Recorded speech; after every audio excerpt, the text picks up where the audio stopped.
이제 곧 새 정부가 출범하면서 정부 조직 개편도 이루어질 테고 또 인사 스타일에 맞추어서 새로운 인물도 등장을 하게 될 겁니다.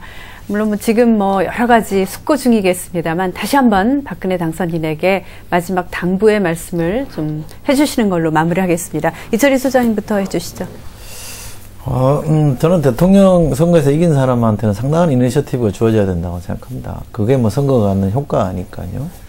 대통령이 좀 힘있게 뭔가를 추진하는 거는 당연히 필요합니다만, 너무 본인 생각만 고집 피우지 않았으면 좋겠다. 결국 민주주의라는 거는 정 안 되면 천천히 가야 되는 게 민주주의이기 때문에 그런 원칙에 좀 충실하게 가면 저는 성공할 수 있겠다는 생각을 합니다.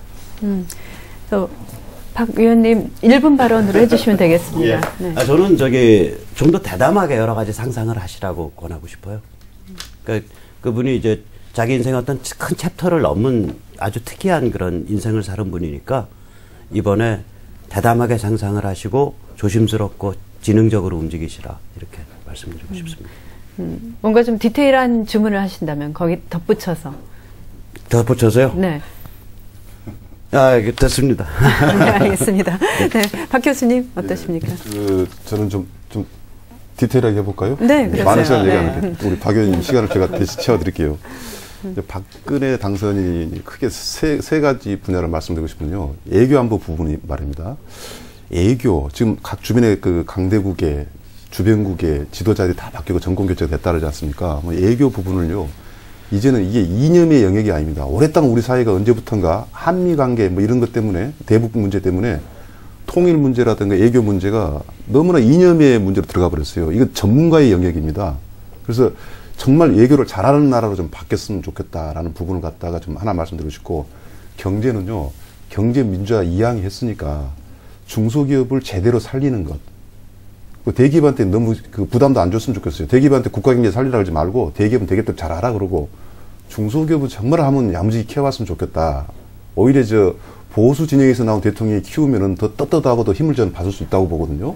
이거 반대할 야당이 어디 있겠습니까? 그 다음에 역시 중요한 건 정치 쇄신입니다. 그러면 대통령이 가장 큰 정치인이라고 저는 보거든요. 대통령. 그래서 대한민국의 이 정치 룰을 좀 바꿀 것을 바꿨으면 좋겠다. 그 중에 하나가 개헌 문제가 정략적이 아니라면 논의를 한번 해봄직도 하다라는 말씀을 드리고 싶고, 그 다음에 우리 정치인들 막 이야기하지 않습니까? 그럼에도 불구하고 국회하고는 대화를 나누는 대통령이 됐으면 좋겠어요. 여의도를 지배하려도 하지 말지만 외면하지도 말고 의회주의와 대화 나누는 거. 이게 저는 이 국민들과 대화 나눈다 보거든요. 너무 지나치게 역사에 몰입되거나 이러지 말고 국회하고 평범하게 이야기를 했으면 좋겠다. 여기 주문하고 싶습니다. 네. 마지막으로 목 교수님. 저도 1분만 하면 되죠. 1분 이상 하셔도 됩니다. 5년이 길지 않습니다. 5년이 참 긴 것 같은데 금세 지나갑니다. 더더욱이 이제 박근혜 당선인은 나이가 60이 넘었잖아요. 그러면 5년이 한 5개월밖에 느끼지 않을 수 있습니다. 그러니까 굉장히 짧은 기간이니까 할 수 있는 일, 할 수 없는 일 잘 구분해서 할 수 있는 일에 역량을 몰아줬으면 좋겠다. 그 할 수 있는 일의 기준은 국민들이 동의할 수 있는 일들, 국민들이 희망하는 일들, 이런 일들을 중점으로 해서 본인이 생각하는 중요한 일과 함께 해줬으면 좋겠다. 그런 겁니다. 두 번째, 경제하고 민주가 다른 용어가 아니라는 겁니다. 많은 학자들은 경제 성장을 위해서 민주를 일정 부분 희생할 필요가 있었던 것 아니냐. 적어도 역사적으로 볼 때. 그래서 민주를 강조한 국가들이 경제적으로 부강한 나라가 없다 이런 얘기를 합니다만 그건 옛날 얘기입니다. 경제와 민주가 달리 가는 것 아닙니다. 경제가 성장하기 위해서는 우리 사회의 민주도 같이 가야 됩니다. 핵심은 공정해야 되고요. 그리고 형평돼야 되고 균형돼야 됩니다. 한쪽이 잘 돼서 다른 쪽이 잘 되기를 기대하는 그런 정책은 구시대적 정책입니다.